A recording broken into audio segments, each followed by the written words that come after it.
नमस्कार, जय हिंद। कक्षा 8 का सामाजिक विज्ञान का 16वां अध्याय राष्ट्रीय सुरक्षा एवं आंतरिक सुरक्षा, उसका पाठ संख्या आज 3, यानी कि आज इस पार्ट में ये पाठ है जो कंप्लीट हो जाएगा। देखिए, जो फैक्ट टू फैक्ट चीज़ें हैं उनकी बात करेंगे।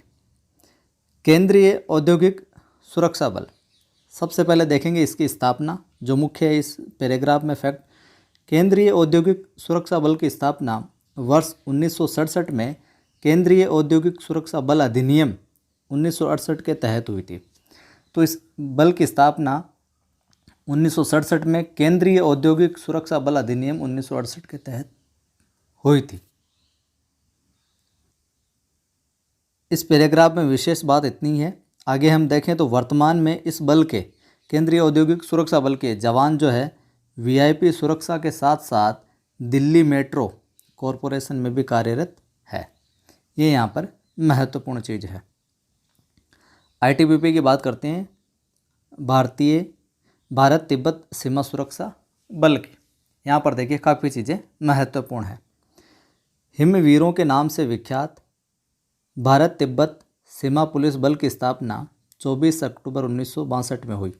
भारत तिब्बत सीमा सुरक्षा बल की स्थापना कब हुई? 24 अक्टूबर 1962 में।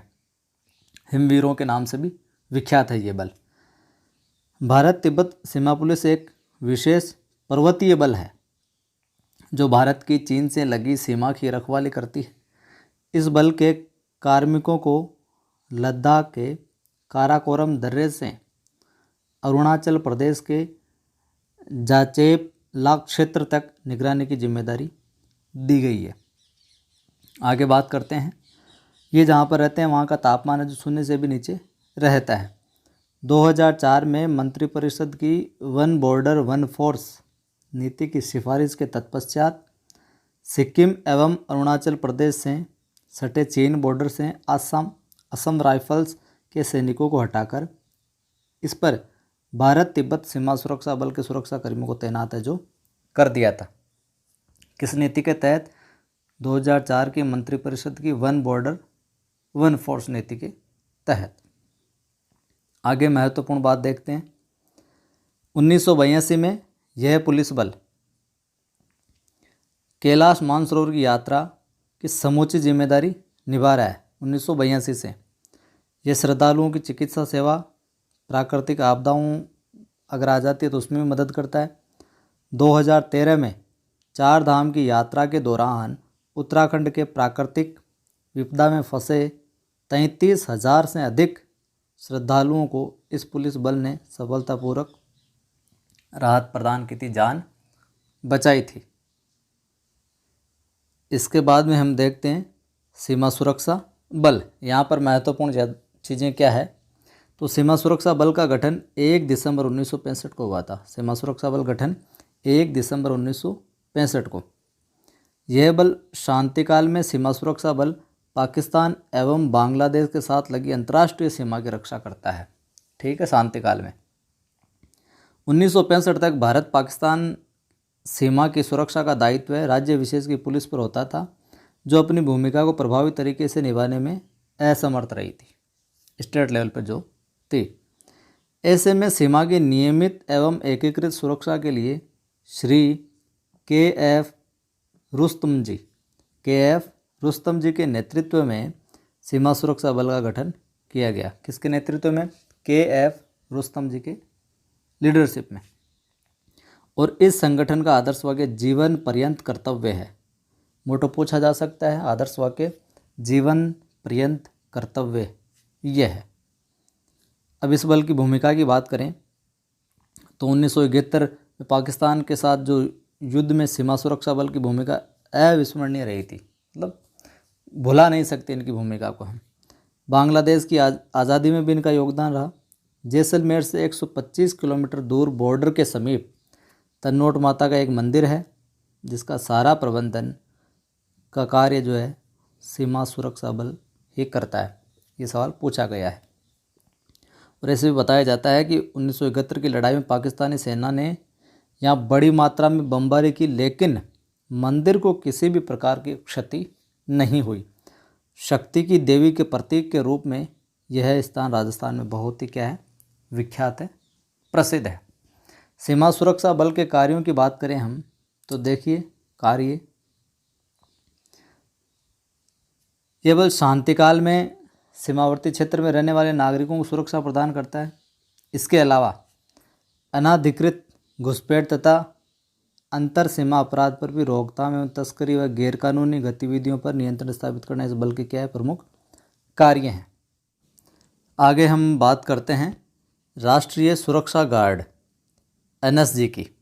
तो इसकी क्या भूमिका रहती है, कैसे क्या हुआ देखिए। 1984 में पंजाब में आतंकवाद के खिलाफ चलाए गए ऑपरेशन ब्लू स्टार के बाद भारत सरकार ने यह अनुभव किया कि एक अत्याधुनिक हथियारों से लेटेस्ट हथियारों से सुसज्जित एवं बहु प्रशिक्षित ऐसा संगठन होना चाहिए जो किसी भी आपात स्थिति में तत्काल कार्रवाई कर सके। राष्ट्रपति की औपचारिक स्वीकृति के पश्चात 1986 में यह बल है जो अस्तित्व में आया। एनएसजी कब अस्तित्व में? 1986 में। यह एक विशेष कार्य बल है जिसका इस्तेमाल आकस्मिक रूप में आतंकवाद व अपहरण विरोधी ऑपरेशनों तथा बचाव संबंधी अभियानों में किया जाता है। और यह संगठन जो है गृह मंत्रालय के अधीन है। एनएसजी गृह मंत्रालय के अधीन है। एनएसजी के सदस्यों को ब्लैक कैट कमांडो के नाम से भी जाना जाता है। ब्लैक कैट कमांडो के नाम से जाना जाता है एनएसजी के सदस्यों को। और इस विशेष कार्य बल के दो भाग होते हैं। एक होता है एसएजी जिसमें भारतीय सेनाओं के चुने हुए जवान होते हैं एसएजी के अंदर, और एक होता है एसआरजी। इनके सदस्यों का चुनाव केंद्रीय अर्धसैनिक बलों के कार्मिकों में से किया जाता है। राष्ट्रीय सुरक्षा गार्ड देश का सबसे पावरफुल संगठन है जिसका आदर्श है शून्य त्रुटि के लिए उत्कृष्टता को प्राप्त करते हुए आगे आकर नेतृत्व करना।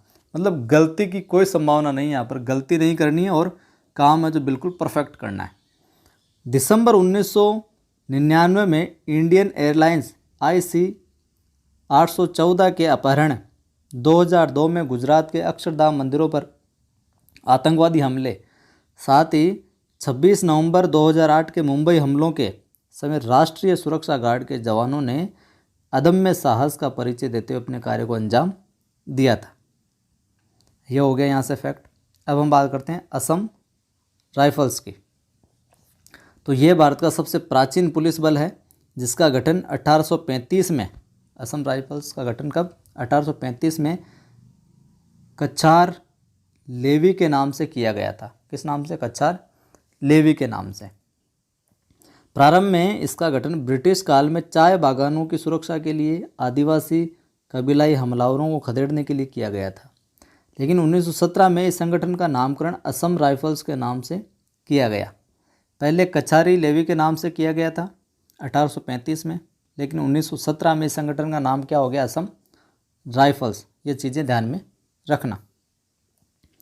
इस बल का कार्य क्षेत्र पूर्वोत्तर राज्य है, इस कारण स्नेहपूर्वक से इसे पूर्वोत्तर का प्रहरी भी कहा जाता है असम राइफल्स को। यह संगठन भारत म्यांमार सीमा की चौकसी के साथ साथ उत्तर पूर्वी राज्यों की आंतरिक सुरक्षा का कार्य भी करता है। तो ये यहाँ से हो गया फैक्ट। आगे बढ़ते हैं। भारतीय तटरक्षक। तो शांतिकाल में भारतीय समुद्री सीमा की चौकसी के उद्देश्य से स्थापित किया गया इसको।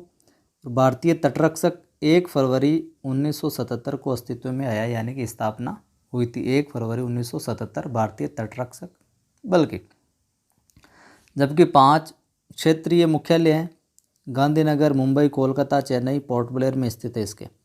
भारतीय तटरक्षक नौसेना के साथ समन्वय स्थापित कर संपूर्ण तटीय रेखा की गश्त तथा निगरानी का कार्य करता है।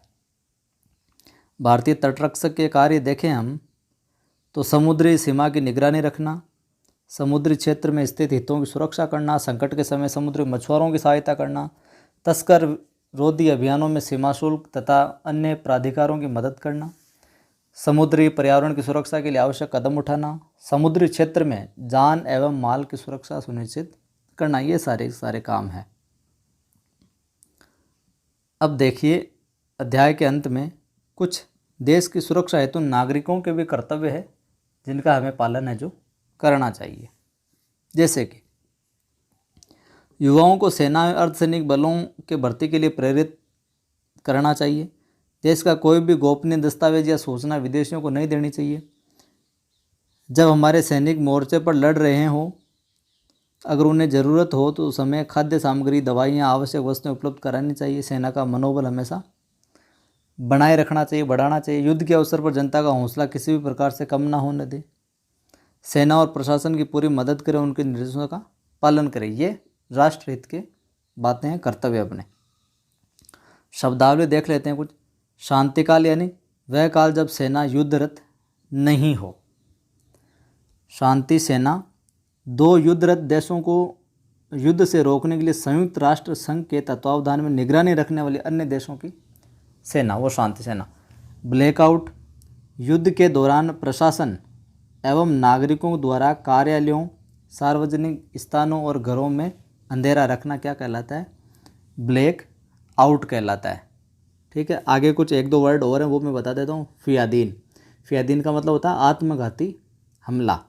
फियादीन का मतलब आत्मघाती हमला। आगे एक शब्द और है शब्दावली में, लोन वुल्फ अटैक, यानी कि ये एक आतंकी हमले की एक नई प्रकार की कार्य योजना है जिसमें अकेला व्यक्ति ही रोज़मर्रा की चीज़ों का इस्तेमाल कर हमले को अंजाम देता है। तो ये था अपना 16वां अध्याय। अच्छा लगा हो तो लाइक करें, कमेंट करके बताएं कैसा लगा, और सभी मित्रों को शेयर करें। पहली बार सुन रहे हैं, देख रहे हैं तो चैनल को सब्सक्राइब करके घंटे के निशान को अवश्य दबाएं ताकि आने वाले वीडियोज़ की सूचना आपको मिलती रहे।